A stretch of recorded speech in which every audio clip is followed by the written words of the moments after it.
No it's all right. नई car है बेटा, थोड़ा संभाल के चलाना चाहिए। ओहो, पंपर अटक गया है, जरा पीछे ले। जी मैं करता हूँ। हाँ, तुम यहीं रुको। धक्का दो। हाँ जी पीछे जाओ। हाँ। ए, हट जाओ।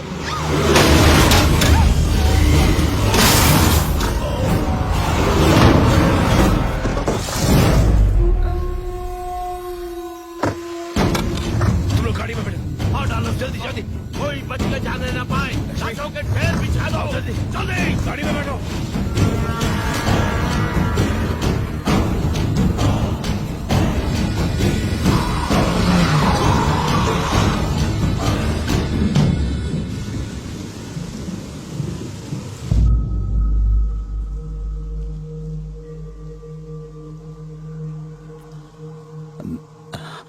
वीना, वो बिल्कुल ठीक है अंकल,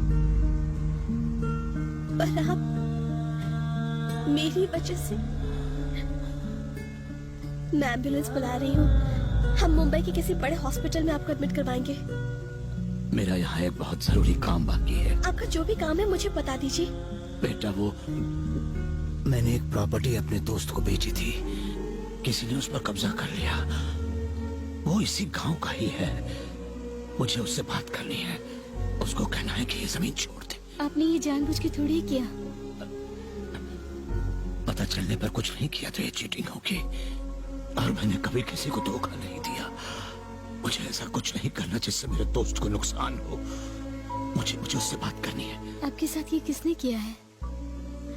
आप बस नाम बता दीजिए, मेरे भैया यहाँ सब कुछ संभाल लेंगे।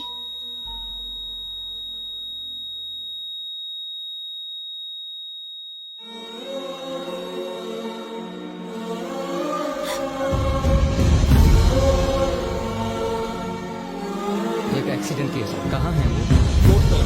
मुझे उनका बयान लेना होगा। उनकी हालत बहुत खराब है। पुलिस अगर आपको ले गई दीदी तो दादा हमें जान से मार डालेंगे। जल्दी चलिए।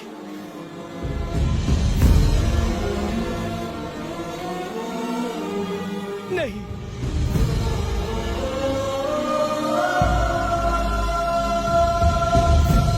तुम्हारे पापा मेरी वजह से मारे गए, अब मेरे लिए तुम जान मत देना।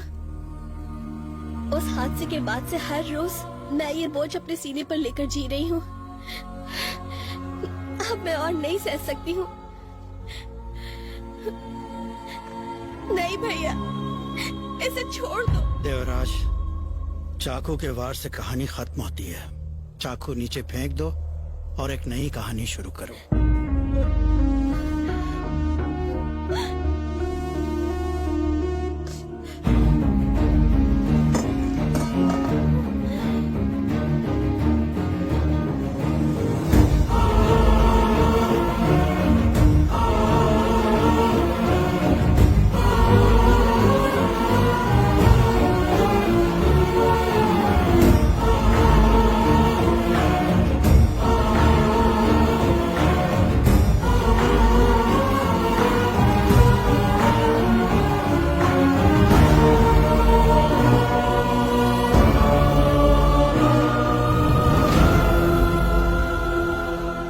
तुम्हारे पिता एक नेक दिल इंसान थे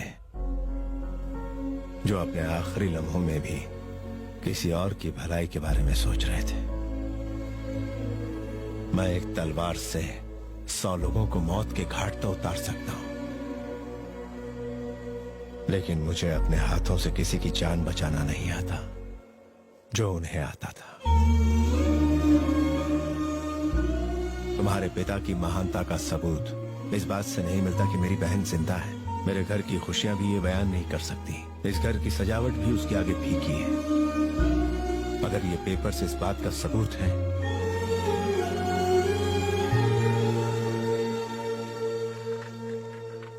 तो रख लो इसे। मैं कोई एहसान नहीं कर रहा, ये तुम्हारा हक है। ये मेरा बड़प्पन नहीं बल्कि तुम्हारे पिता की महानता है।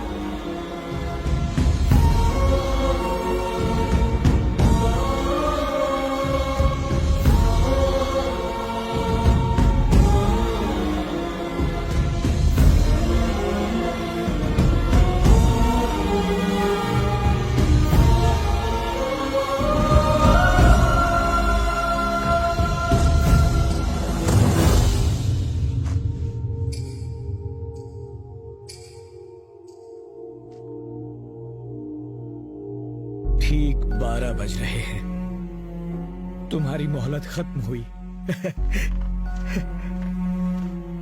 इन पेपर्स के लिए मैंने अपनी बेटी को खतरे में डाला, अपनी पत्नी से परायों जैसा बर्ताव किया। मुझ जैसे नीच की वजह से तुम्हारे पिता मारे गए, मुझ नालायक की वजह से। पछतावा होना ही सबसे बड़ी बात है जी। देखा तुमने, जिस पत्नी ने मुझसे 15 सालों में एक शब्द तक नहीं कहा, वो मुझसे बात कर रही है। ये सब तुम्हारे पिता की वजह से हुआ है। वो महान थे।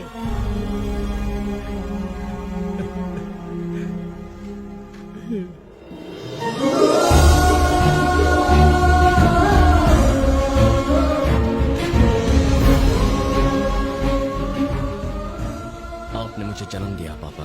आपने उस लड़की को एक नई जिंदगी दी। जो आदमी आपसे नफरत करता था वो आज आपके गुण गा रहा है। आपने मेरा मिलन उस लड़की से कराया जो मुझे बहुत चाहती है। अगर हम दूसरों का भला करें तो हमारा अच्छा ही होगा।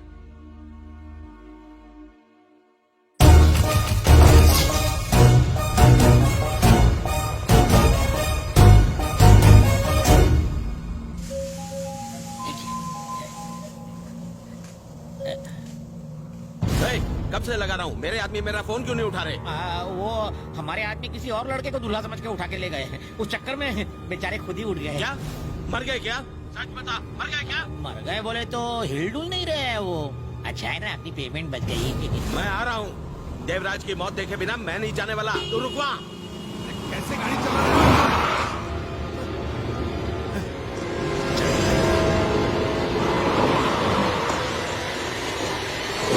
देवराज, मैं तुझे छोड़ूंगा नहीं।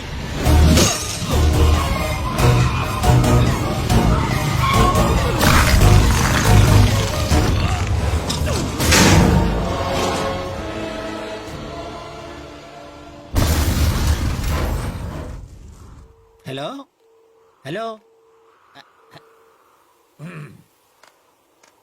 ड्राइविंग करते वक्त फोन पर बात नहीं करनी चाहिए। अरे रुको रुको, स्टॉप स्टॉप, रुको।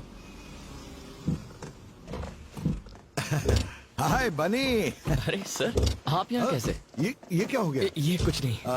उस दिन तुमने अपनी सारी प्रॉपर्टी दे के कुछ बेकार शेयर्स रखे थे अपने लिए, ऐसा मोहन ने बताया था। उन शेयर्स की कीमत आज 500 करोड़ हो गई है। हाँ, तुम पहले से ज्यादा अमीर हो गए हो। अब तुम्हें किसी की मदद की जरूरत नहीं है। जिस घर को तुमने बेचा था, तुम वहीं से अपने पिता का नाम रोशन कर सकते हो। मैं ये बात तुम्हें फोन करके भी बता सकता था, पर ये बात सुनने के बाद तुम्हारा रिएक्शन मैं देखना चाहता था। मुझे तो यकीन नहीं हो रहा।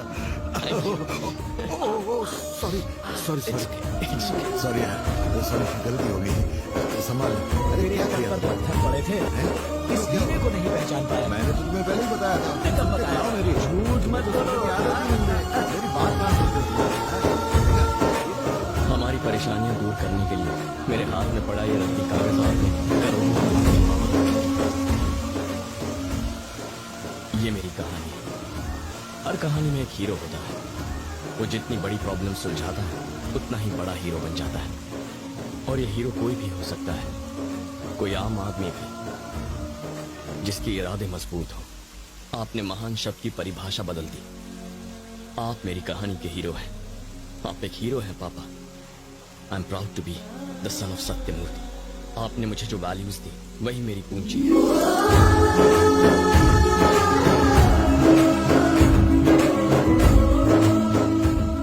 मैंने परी से जो वादा किया था वो निभाया। 1 साल के अंदर हमें अपना घर वापस मिल गया। भाभी के सारे गहने उनके पास आ गए। भैया ठीक हो गए और माँ फिर से मुस्कुराने लगी। मुझे तो यकीन ही नहीं हुआ। अरे सुनील जी, आप कब आए? थैंक्स। तुम नहीं होते तो मेरा साला कब का मुझे बिना टिकट ऊपर भेज देता। गांव से टपका सीधा यहाँ आके अटका। ये कौन है? अरे भूल गए, उस दिन मिले तो थे, मेरा सेक्रेटरी जॉन। हैं? मुझे भी वो दिख रहा है, यानी मैं भी किसका हुआ हूँ? अभी जाके डॉक्टर